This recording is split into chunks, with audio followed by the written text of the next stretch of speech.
कुरुक्षेत्रावर युद्ध करणारे योद्धे, प्रमुख योद्धे नेमके कुणाकडून, कशासाठी, कुणाच्या बाजून, कुणाच्या विरोधात आणि का युद्ध करत होते या प्रश्नाचं नेमकेपणानं निसंदिग्ध असं उत्तर त्यांचं त्यांना तरी देता येईल का, हा प्रश्नच आहे. हा प्रश्न निर्माण होतो तो विशेषतः कौरव पक्षाकडून, दुर्योधनाच्या पक्षातून युद्ध करणाऱ्या योद्ध्यांच्या बाबतीत. पांडव पक्षातून युद्ध करणाऱ्या योद्ध्यांच्या बाबतीत हा प्रश्न निर्माण होत नाही. पांडव ते स्वतःसाठी युद्ध करत होते आणि ते दुर्योधनाच्या विरोधात युद्ध करत होते. या बाबतीत त्यांच्या बाबतीत कोणतीच शंका नाही.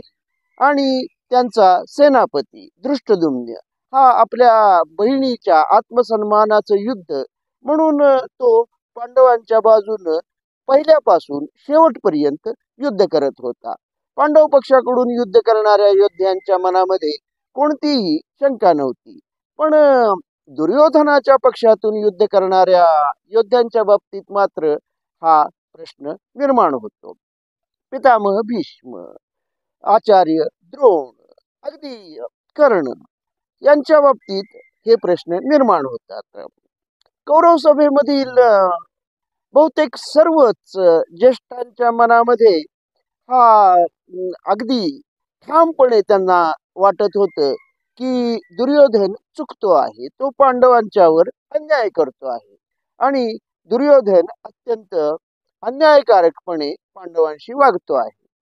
आणि ज्या बाजूला श्रीकृष्ण त्या बाजूला धर्म आणि जिकडं धर्म तिकडं विजय असाही ते वारंवार उद्घोष करत असतात. आणि तरी सुद्धा ते दुर्योधनाच्या पक्षातून, कौरव पक्षातून कुरुक्षेत्रावर युद्ध करतात. पितामह भीष्म, आचार्य द्रोण आणि कर्ण. कर्ण काही या मताचा नव्हता अर्थातच की जिकडं धर्म तिकडं विजय. तो दुर्योधनाचा जिवलग मित्र आणि त्यामुळं तो दुर्योधनाच्या पक्षातून युद्ध करतो. पण पितामह भीष्म आणि आचार्य द्रोण हे यांना निश्चितच वाटत होतं की दुर्योधन चुकीचा आहे आणि तरी सुद्धा ते दुर्योधनाच्या पक्षातून कुरुक्षेत्रावर युद्ध करतात. का ते असं करतात हे काही समजत नाही आणि त्याचं उत्तर त्यांना तरी देता आलं असतं का, हा प्रश्नच आहे. पितामह भीष्म सततच दुर्योधनाला सांगत असतात की तू हे युद्ध थांबव. पण दुर्योधन काही युद्ध थांबवत नाही आणि पितामह भीष्म कौरवांचे पहिले महासेनापती म्हणून कौरव पक्षातून युद्ध करतात, दुर्योधनाच्या बाजूला युद्ध करतात. ते तसं का करतात हे समजत नाही. द्रोणांच्या बाबतीतही तसंच म्हणता येईल. कारण आचार्य द्रोण हे जरी दुर्योधनाचे आश्रित असले आणि तसे ते आश्रितच म्हणावे लागतील, जरी ते त्यांचे कौरवांचे आचार्य असले, युद्धकलेचं शिक्षण देणारे गुरु असले, तरी सुद्धा अर्जुन हा त्यांचा अत्यंत लाडका शिष्य होता, तो त्यांचा आवडता शिष्य होता. आणि तरी सुद्धा आचार्य द्रोण पांडवांच्या विरोधात युद्ध करतात. पांडव हे काही त्यांचे शत्रू नाहीत आणि अर्जुन तर त्यांचा अत्यंत आवडता शिष्य आणि तरीही आचार्य द्रोण पांडवांच्या विरोधात युद्ध करतात. ते तसं का करतात हे मात्र समजणं अवघड आहे.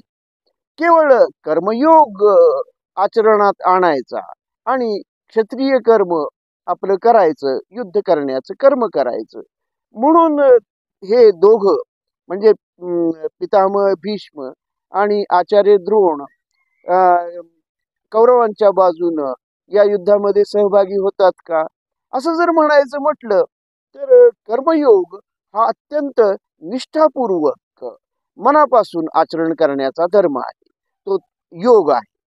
आणि अत्यंत निष्ठापूर्वक आचरण करायचं जर म्हटलं तर अत्यंत मनापासून भीष्मानी किंवा आचार्य द्रोणानी या युद्धामध्ये दुर्योधनाच्या बाजूने युद्ध केलं का असं म्हणता येईल का? पितामह भीष्म अत्यंत निष्ठापूर्वक दुर्योधनाच्या बाजूने लढले का? या प्रश्नाचं उत्तर द्यायचं झालं तर ते नकारार्थी उत्तर द्यावं लागेल. ते अत्यंत निष्ठापूर्वक दुर्योधनाच्या पक्षातून युद्ध करत नाहीत. आणि काही वेळा तर असं वाटतं की पांडव पक्षाची बी टीम म्हणून आचार्य द्रोण आणि पितामह भीष्म सुद्धा या युद्धामध्ये सहभागी होतात. म्हणजे कर्मयोगाचंही आचरण ते करत नाहीत असंच म्हणावं लागेल. पितामह भीष्म तर ते करतच नाहीत. आणि आचार्य द्रोण त्यांच्या बाबतीत एक अपवाद मात्र आहे. ते जो एक चक्रव्यूह रचतात त्यामध्ये अभिमन्यूचा बळी पडतो. बळी पडत असताना त्याचा प्रत्यक्ष वध करणारे जरी वेगळे असले, जयद्रथ आणि त्याच्या बरोबरीचे इतर लोक असले, तरी सुद्धा हा व्यूह रचणारे मात्र आचार्य द्रोण होते. आणि त्यामुळं अभिमन्यूच्या वधासाठी सर्वस्वी कारणीभूत जबाबदार जर कुणाला ठरवायचं असेल तर ते आचार्य द्रोणांना ठरवावं लागेल. आणि त्यामुळं चक्रव्यूहाच्या बाबतीत तो अपवादात्मक ही एक गोष्ट सोडली तर आचार्य द्रोण अगदी मनापासून पांडवांच्या विरोधात लढत होते असं म्हणता येणार नाही. आणि त्यानंतर आचार्य द्रोणांचा वध झाल्यानंतर ज्याचा महासेनापती म्हणून अभिषेक केला जातो तो कर्ण हा दुर्योधनाचा अत्यंत जीवलग मित्र. पण तो तरी अत्यंत निष्ठापूर्वकपणे दुर्योधनाच्या बाजूनं दुर्योधनाच्या पक्षातून युद्ध करतो का? ज्यावेळी त्याला त्याचं जन्मरहस्य कुंतीनं सांगितलेलं असतं, कृष्णानं सांगितलेलं असतं आणि तो दुभंगलेला असतो. त्यामुळं तोही अर्जुन सोडून इतर पांडवांच्यावर प्राणघातक हल्ले करत नाही. युधिष्ठिर किंवा भीम यांचा वध तो करत नाही. त्यांना तो पराभूत करतो पण त्यांचा वध मात्र करत नाही. आणि अर्जुनासोबत तरी तो कुठं अगदी प्राणपणानं युद्ध करतो. दुभंगलेला कर्ण तो सुद्धा कर्मयोगाचं आचरण करत युद्धभूमीवर पडला असं म्हणता येणार नाही. कारण तो दुभंगलेला होता आणि अर्जुनाशी युद्ध करताना सुद्धा तो द्विधा मनस्थितीत होता. त्यामुळं कदाचित असंही म्हणावं लागेल की कर्ण सुद्धा कर्मयोगाचं आचरण करत नाही आणि दुर्योधन पक्षातून अगदी मनापासून युद्ध करत नाही. आणि कर्ण पडल्यानंतर जो महासेनापती झाला तो शल्य. या शल्याचं गणित समजणं तर खूपच अवघड आहे.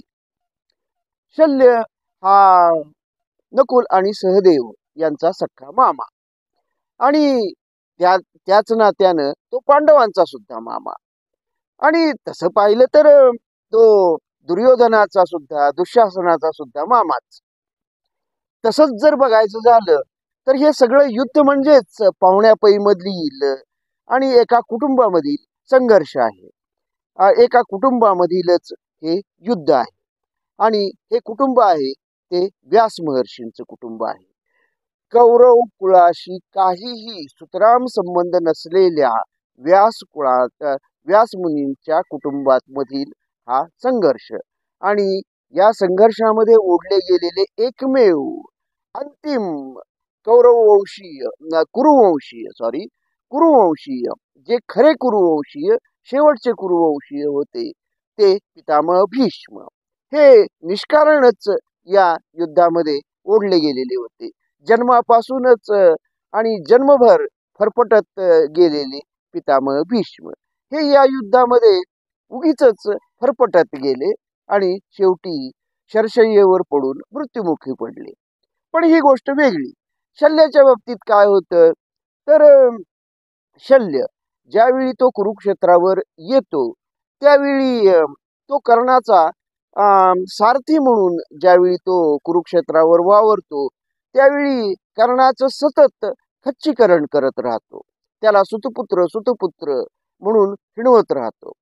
आणि मग जो पराक्रम कदाचित कर्णाच्या हातून काही पराक्रम जो झाला असता, तो पराक्रम सुद्धा होऊ नये अशाच पद्धतीनं शल्य त्याचा सारथी म्हणून कुरुक्षेत्रावर वावरतो. आणि कर्ण पडल्यानंतर तो स्वतःलाच महासेनापती म्हणून अभिषेक केला जातो. आता हा कौरवांचा महासेनापती हा आपल्या भाच्यांच्या विरुद्ध, सख्या भाच्यांच्या विरुद्ध कुरुक्षेत्रावर किती मनापासून लढला असेल, किती मनापासून त्यानं कर्मयोगाचं आचरण केलं असेल, या प्रश्नाचं उत्तर देणं खूपच कठीण आहे. आणि शल्य पडल्यानंतर हे युद्ध जवळजवळ संपलेलं आहे. आणि मग शेवटचा उरतो तो अश्वत्थामा. त्याच्या आधीच दुर्योधनाचा भीमाच्या हातून अंत झालेला आहे.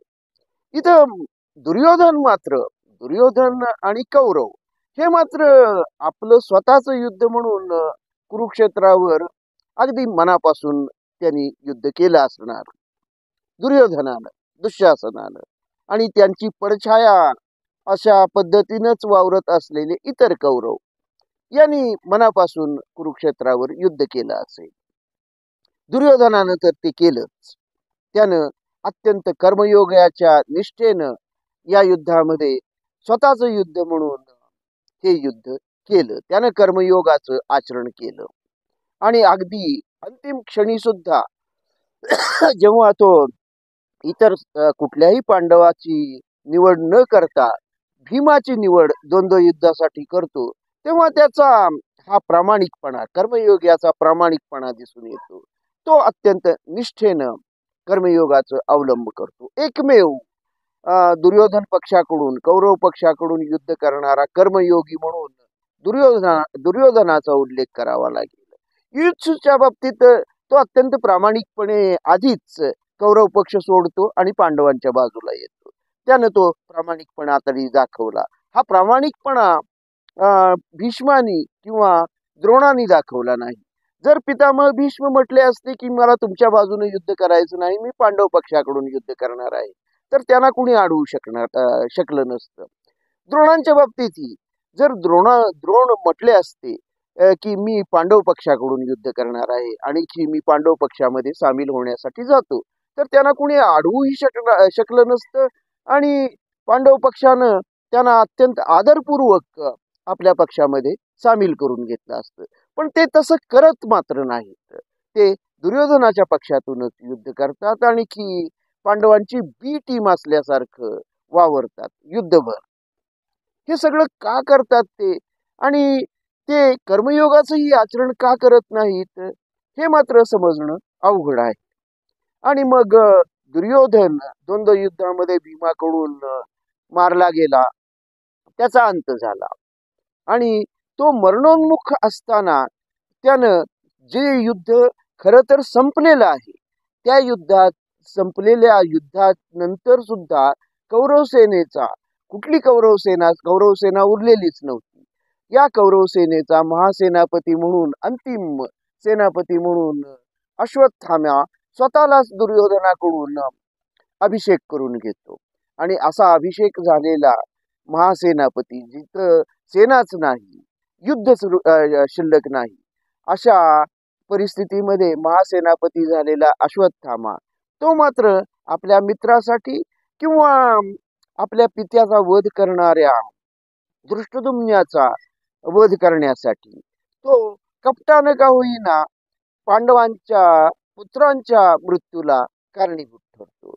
तो कपटानं पांडव शिबिर जाळतो आणि त्या जळणाऱ्या शिबिरामध्ये पांडवांचे पुत्र आणि दृष्टद्युम्न यांचा तो वध करतो आणि पांडव शिबिर जाळून टाकतो.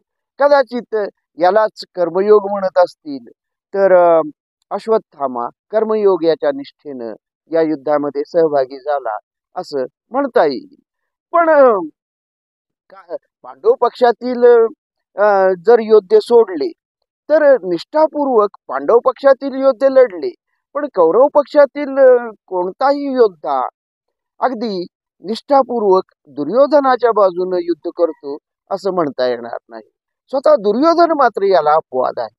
दुर्योधन अत्यंत निष्ठापूर्वक कर्मयोगाच्या निष्ठेनं या युद्धामध्ये युद्ध करतो आणि कौरव पक्षातून युद्ध करणारा हा दुर्योधन, कर्मयोगी दुर्योधन मृत्यूनंतर स्वर्गामध्ये आपलं स्थान अबाधित ठेवतो आणि युधिष्ठिराच्या आधीही युधिष्ठिराच्या आधीच तो कर्मयोगाच्या स्वर्गामध्ये पोचतो आणि हा दुर्योधन खरा कर्मयोगी ठरतो.